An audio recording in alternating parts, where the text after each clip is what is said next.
I have agreed to act for the Greenpeace activists and have been acting for them for a period of time. And in the 30 years that I have been defending individuals and corporations in this community and this province, never before have I seen such political interference in a case that's presently before the courts. And it troubles me that in particular the Premier would speak openly about his use of the justice system against the accused is troubling. It's even more troubling to hear that the Solicitor General would speak openly about the same use of the justice system and raise the T word in the context of this discussion. He suggested that he would look at whether or not the terrorism legislation would apply. And for those of you who are my age and have read some history, it struck me that that's exactly what Joe McCarthy did when he spoke about the communists and the homosexuals in the United States. And it was fear-mongering at its highest. I am very concerned and troubled that political individuals would try to interfere with our justice system when for over a century we've lived in a free and democratic society that has appreciated the clear difference between the role of the executive, that is the politicians, and the role of judges. And it is clear that politicians cannot cross that line.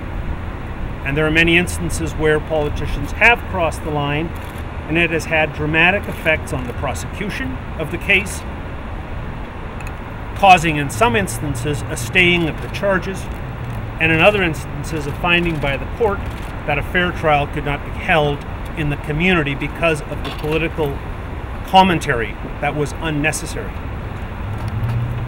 I'm particularly troubled that the Premier would do Shell's bidding in the recent weekend events. Because you should know that shortly after 10 a.m. on Saturday, I sent a letter to Shell, to the legal department. And I said I act as counsel for these activists, and if you have any questions, if you have any issues, if you want to go to court about this, here's my contact number throughout the weekend and in the days that followed. Shell replied simply by saying, well, we're out of town, and here's a contact number if you have any emergent issues. They were passive in their response. Despite that passivity, the Premier took up Shell's cause on Sunday morning and made direct and I think very damaging comments to the effect that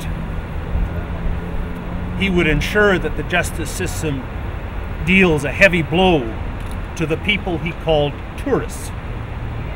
It struck me as being strange that on Sunday they were tourists, but this morning for the Solicitor General they were terrorists. And I wondered who was in charge of the government. I was particularly concerned because the Premier's comments appeared Sunday morning. Saturday evening, my office worked tirelessly to free a number of the activists between midnight and 6 a.m., and we did so without any difficulty or objection from the prosecution, as we had done previously in Fort McMurray. The Premier's comments appeared Sunday morning. Sunday afternoon, I did bail hearings for 9 of the activists. And in relation to a number of them, the prosecution now objected to their release, which had not happened before, and it caused me to wonder whether or not the Premier's comments had that immediate an effect. I'm further concerned about the Solicitor General's comments about examining the terrorism legislation. Any fair-minded, reasonable person without legal training could read the provisions of the criminal code dealing with terrorism, and that person would conclude without doubt it has no application in this circumstance. And to raise it in the context of discussion of terrorism worldwide now causes me great concern not only for the legal proceedings that will follow, but the safety of anyone who might associate himself or herself with Greenpeace. And I wondered how responsible that public comment was. And I have no doubt that members of the public will examine that as well. In our defense of the Greenpeace activists, my office will not rest until I'm assured that there is no political interference in the prosecution. If I find that there is political interference, I will apply to the courts to have all of the charges stayed and the charges dismissed. Thank you.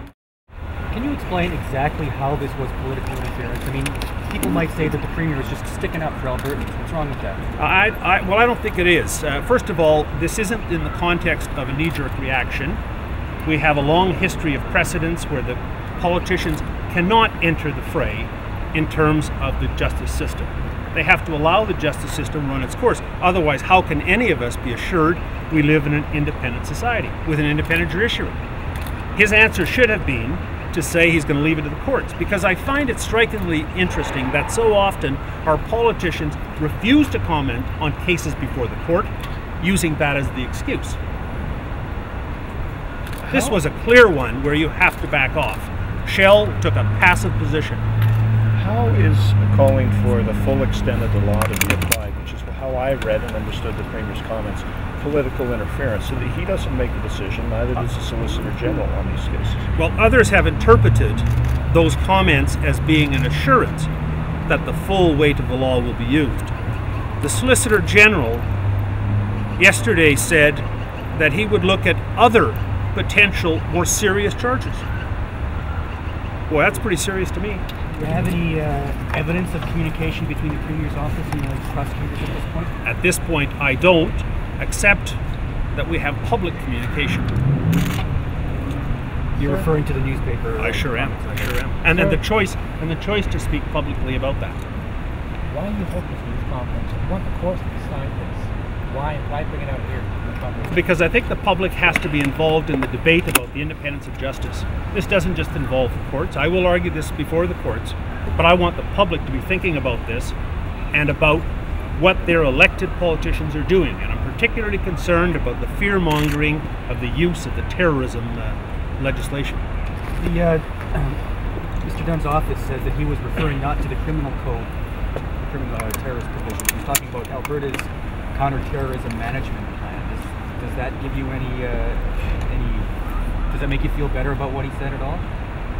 Doesn't make me feel better at all, but it would make me feel better if he clarified that, because the impression left with the public right now is that if you choose to join a legitimate legal organization and protest bona fide, that you might be prosecuted as some of the most serious individuals in our society.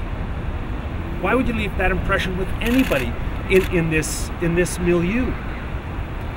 Greenpeace goes into these demonstrations knowing that this is civil disobedience and knowing that there's going to be legal consequences. Shouldn't they be prepared to pay those prices? I can't speak on behalf of Greenpeace, but I think all that Greenpeace wants, as any of my clients do, is a fair day in court, without any political interference, without interference via the press.